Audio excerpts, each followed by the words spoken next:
अपनी बुद्धिमत्ता और योग्यता के बल पर टाटा ग्रुप को नई बुलंदियों तक पहुंचाने वाले रतन टाटा एक प्रसिद्ध भारतीय उद्योगपति और टाटा सन्स के सेवामुक्त चेयरमैन हैं। रतन टाटा ने अपने स्वाभिमान के लिए बर्तन मांजने जैसा काम किया, तो इसके साथ ही फोर्ड जैसी कंपनी को अपना अपमान करने के कारण उसे अपनी शैली में सबक भी सिखाया।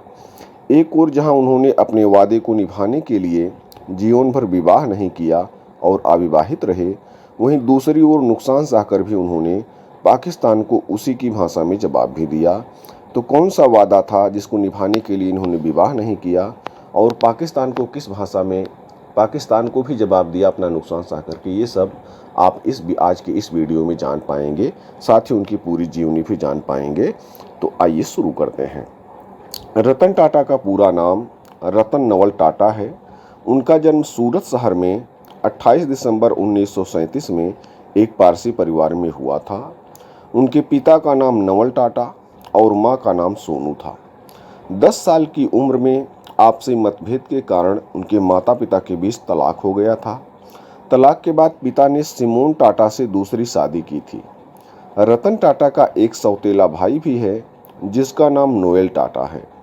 रतन टाटा के माता पिता में तलाक होने के बाद उनका पालन पोषण उनकी दादी नवाजबाई टाटा ने किया था। रतन टाटा की शुरुआती पढ़ाई मुंबई के कैंपियन स्कूल में हुई। कुछ समय के बाद उनका admission cathedral and John Connon school में हो गया, जहां से उन्होंने माध्यमिक शिक्षा पूरी की। ग्रेजुएशन की पढ़ाई के लिए उन्होंने न्यूयॉर्क की कार्नेल यूनिवर्सिटी में प्रवेश लिया। वे युवावस्था से ही अपने पैरों पर खड़े होना चाहते थे और किसी पर बोझ नहीं बनना चाहते थे। इसलिए उन्होंने पढ़ाई के दौरान होटल में बर्तन मांजने से लेकर कई छोटे मोटे काम भी किए। सन 1959 में उन्हें स्ट्रक्चरल इंजीनियरिंग के साथ वास्तुकला में डिग्री प्राप्त हुई। बाद में उन्होंने सन 1975 में हार्वर्ड बिजनेस स्कूल से एडवांस्ड मैनेजमेंट प्रोग्राम भी पूरा किया। रतन टाटा ने अपनी पढ़ाई कंप्लीट करने के बाद लॉस एंजल्स और कैलिफोर्निया में रहकर कुछ समय तक जोन्स, एमोन्स और IMB जैसी कंपनियों में काम किया और अपने अनुभव को समृद्ध किया। परिवार के आग्रह पर सन 1961 में वे भारत लौटे और टाटा ग्रुप के साथ जुड़े। शुरुआत में उन्हें जमशेदपुर से टाटा स्टील के शॉप फ्लोर पर काम मिला, पर उनकी लगन और कार्यशैली को देखते हुए उन्हें सन 1970 में मैनेजमेंट में प्रमोट कर दिया गया। सन 1971 में रतन टाटा को टाटा समूह की टीवी और वीडियो बनाने वाली कंपनी नेल्को में प्रभारी निदेशक का पदभार मिला। वह कंपनी उस समय घाटे में चल रही थी। उन्होंने अपने कौशल से 3 सालों में कंपनी का मार्केट शेयर 2% से 20% तक पहुंचा दिया। हालांकि बाद में इमरजेंसी की वजह से आई आर्थिक मंदी में कंपनी को काफ़ी दिक्कतों का सामना करना पड़ा। उसी दौरान सन 1977 में यूनियन के कर्मचारियों ने हड़ताल कर दिया, जिसकी वजह से टाटा ग्रुप को नेल्को कंपनी बंद करनी पड़ी। इसके बाद रतन टाटा को कपड़ा बनाने वाली कंपनी इम्प्रेस मिल्स की जिम्मेदारी सौंपी गई। यह कंपनी भी उस समय घाटे में चल रही थी। रतन टाटा ने इसे संभालने के लिए काफ़ी प्रयत्न किए। उन्होंने कंपनी को उबारने के लिए मैनेजमेंट से 50 लाख का निवेश करने का आग्रह किया, लेकिन बाजार में इसके कपड़े की मांग न होने के कारण मैनेजमेंट ने यह निवेश करने से इनकार कर दिया और कुछ दिनों के बाद ही कंपनी को भी बंद कर दिया गया। उस वक्त टाटा समूह के अध्यक्ष JRD टाटा थे। हालांकि उस समय तक रतन टाटा कोई बड़ा कारनामा नहीं कर सके थे, पर उनकी ईमानदारी और काम के प्रति जुनून को देखकर JRD टाटा उनसे काफ़ी प्रभावित थे। इसलिए उन्होंने 1981 में रतन टाटा को टाटा इंडस्ट्रीज का उत्तराधिकारी घोषित कर दिया। उनके इस निर्णय का काफ़ी विरोध हुआ, जो काफ़ी समय तक चलता रहा, लेकिन अंततोगत्वा 1991 में उन्हें टाटा इंडस्ट्रीज व इनकी अन्य कंपनियों के अध्यक्ष पद की जिम्मेदारी सौंप दी गई। रतन टाटा की अध्यक्षता में टाटा ग्रुप ने अपने कई अहम प्रोजेक्ट शुरू किए और देश ही नहीं बल्कि विदेशों में भी उन्होंने कंपनी को नई पहचान दिलवाई। उनके नेतृत्व में टाटा मोटर्स की स्थापना हुई, जिसने कई उतार चढ़ाव तो देखे पर कामयाबी की नई मिसालें भी कायम की। रतन टाटा के नेतृत्व में टाटा मोटर्स ने 1998 में पहली पूर्णतः भारतीय कार टाटा इंडिका लॉन्च की, पर यह कार मार्केट में चल नहीं सकी। इससे कंपनी को बेहद नुकसान हुआ और मैनेजर्स ने कंपनी को बेचने का सुझाव दिया। मैनेजर्स के सुझाव पर रतन टाटा की फोर्ड कंपनी के चेयरमैन बिल फोर्ड के साथ मीटिंग रखी गई। यह मीटिंग 3 घंटे तक चली। उस मीटिंग में बिल फोर्ड ने बहुत रूखा व्यवहार किया। उसने मीटिंग में कहा कि अगर आपको कार बनानी आती नहीं थी तो इतने पैसे क्यों इन्वेस्ट किए। उसने टाटा मोटर्स को खरीदने के लिए बेहद कम राशि का ऑफर दिया और कहा कि हम आपकी कंपनी खरीद कर आप पर बहुत बड़ा एहसान कर रहे हैं। इससे रतन टाटा का आत्मसम्मान चोटिल हो गया और वे डील छोड़कर चले गए। उन्होंने नए उत्साह से काम किया और इंडिका का नया वर्जन इंडिका B2 लॉन्च किया, जो कि काफ़ी पसंद किया गया। इस तरह टाटा मोटर्स की गाड़ियां चल पड़ी। 2008 में समय ने पलटा खाया। फोर्ड कंपनी का चेयरमैन बिल फोर्ड, जिसने रतन टाटा का अपमान किया था, उसकी लग्जरी कार जगुआर और लैंड रोवर फ्लॉप हो गई। फोर्ड कंपनी दिवालिया होने के कगार पर जा पहुंची। ऐसे में रतन टाटा ने इन्हें खरीदने का प्रस्ताव रखा। तब बिल फोर्ड उनके ऑफिस में मिलने आया।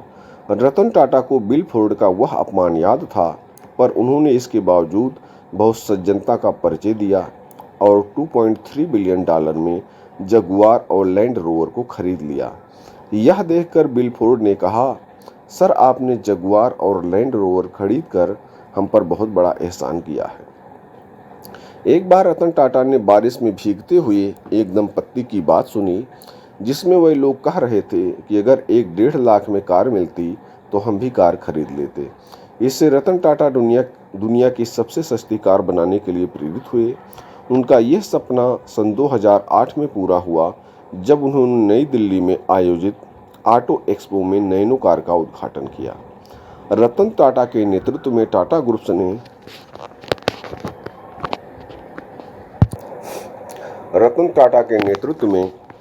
ग्रुप्स ने अनेक क्षेत्रों में अपना विस्तार किया। उन्होंने 2000 में कनाडा के टी बैग्स बनाने वाली कंपनी टेटली को खरीदा और दुनिया की सबसे बड़ी टी बैग्स बनाने वाली कंपनी बन गए। सन 2004 में उन्होंने साउथ कोरिया की डेबू कमर्शियल व्हीकल को खरीदा, जिसका नाम बदलकर टाटा डेबू कमर्शियल व्हीकल रखा गया। 2007 में टाटा ने लंदन के कोरस ग्रुप को खरीदा। यह कंपनी बाद में टाटा स्टील यूरोप के नाम से जानी गई। रतन टाटा के नेतृत्व में टाटा ग्रुप की पूरी दुनिया में साख बढ़ी। एक ओर वह विश्व का 5वां सबसे बड़ा इस्पात उत्पादक संस्थान बन गया, दूसरी ओर उसने इंटरनेट आधारित बिजनेस में भी ध्यान दिया और Ola, Paytm, Xiaomi, Lenskart, blue stone, first cry, Snapdeal, Zivame, car Dekho, urban ladder, कैसरो.com जैसी तमाम कंपनियों में भी निवेश किया। रतन टाटा ने 21 साल तक टाटा ग्रुप की सेवा की। इसके बाद 28 दिसंबर 2012 को उन्होंने टाटा ग्रुप की सभी कंपनियों से रिटायर होने का निर्णय लिया। अपने कार्यकाल में टाटा कंपनी का रेवेन्यू 40 गुना और प्रॉफिट 50 गुना से ज़्यादा बढ़ाया। ये उनकी कार्यकुशलता का ही परिणाम है कि आज टाटा ग्रुप्स की सबसे ज़्यादा कंपनी है जो सबसे ज़्यादा देशों में बिजनेस कर रही हैं। उनकी कंपनियों में 7 लाख से ज़्यादा कर्मचारी काम करते हैं और वे अपने प्रॉफिट का 66% हिस्सा डोनेट कर देते थे। रतन टाटा जी अपने प्रॉफिट का 66% हिस्सा डोनेट कर देते थे। रतन टाटा को उनकी महान उपलब्धियों के लिए सिर्फ देश से ही नहीं, पूरे विश्व से ढेरों पुरस्कार और सम्मान प्राप्त हुए हैं। इन पुरस्कारों में मुख्य रूप से डॉक्टरेट की ऑनरेरी डिग्री है, जो उन्हें देश और विदेश की लगभग 1.5 दर्जन यूनिवर्सिटी ने प्रदान की है। इसके अलावा उन्हें Uruguay, France, Singapore, Britain, Italy सहित अनेक देशों की सरकारों ने वहां के सर्वोच्च नागरिक सम्मानों से भी सम्मानित किया है। रतन टाटा का प्रेम संबंध। अपने जीवन में आदर्शों को महत्वपूर्ण स्थान देने वाले सर रतन टाटा आजीवन कुंवारे रहे और इसकी सिर्फ और सिर्फ वजह इतनी सी है कि उन्होंने जिस लड़की से प्यार किया था उससे वादा किया था कि मैं शादी करूंगा तो सिर्फ तुमसे, किसी और से नहीं। हुआ यूं कि उन्हें लॉस एंजल्स की एक लड़की से प्यार हो गया। धीरे धीरे बात शादी तक पहुंची। उनकी शादी की डेट तय होने लगी, लेकिन तभी उनकी दादी का फ़ोन आ गया कि उनकी तबीयत बहुत ख़राब है, इसलिए उन्हें शादी का प्रोग्राम कैंसिल करके इंडिया लौटना पड़ा। यह 1962 की बात है। उस समय भारत चीन का युद्ध चल रहा था। उन्होंने अपनी प्रेमिका से कहा कि मेरे साथ इंडिया चलो, वहीं पर शादी करेंगे, पर भारत चीन युद्ध के कारण उसने इंडिया जाने से इनकार कर दिया। रतन टाटा अपनी दादी से बहुत प्यार करते थे। दादी ने ही रतन टाटा का पालन पोषण किया था, इसलिए वे तुरंत इंडिया लौट आए। इससे उनकी प्रेमिका बहुत नाराज हो गई और उसने गुस्से में किसी और से शादी कर ली। रतन टाटा को जब यह बात पता चली तो वे बहुत दुखी हुए, पर चूंकि उन्होंने अपनी प्रेमिका से वादा किया था कि अगर मैं शादी करूंगा तो सिर्फ तुमसे करूंगा, इसलिए उन्होंने कभी किसी से शादी नहीं की और वे आजीवन कुंवारे रहे। रतन टाटा ने अपने वादे को हमेशा निभाया, चाहे उसके लिए उन्हें नुकसान ही क्यों न सहना पड़ा। ऐसी ही एक रोचक घटना है। हुआ ये कि एक बार उन्हें एक स्कूल ने अपने एनुअल फंक्शन में चीफ गेस्ट के रूप में बुलाया।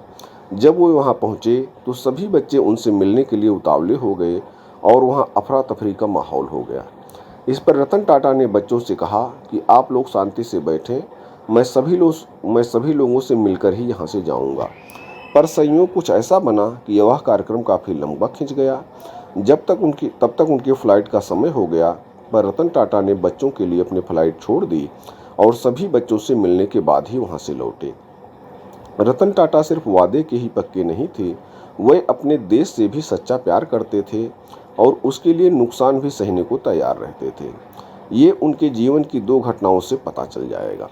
पहली घटना उस समय की है जब मुंबई के 26/11 के अटैक के बाद उन्होंने ताज होटल की मरम्मत के लिए टेंडर निकाला था। उस समय पाकिस्तान के दो बिजनेसमैन ने एक मंत्री के जरिए उनके होटल की मरम्मत का काम करने में रुचि दिखाई। इसके लिए वे मार्केट रेट से बेहद कम दाम पर काम करने को तैयार थे। इस पर रतन टाटा ने मंत्री को जवाब देते हुए कहा कि मैं इतना बेशर्म नहीं हूँ कि जिस देश का आतंकवादी हमारे देश में आकर नरसंहार करे, मैं थोड़े से पैसों के लालच में उसी देश के लोगों से होटल की मरम्मत करवाऊँ। ऐसी ही एक घटना पाकिस्तानी सरकार के साथ की भी है, जो कि 26/11 के बाद की है।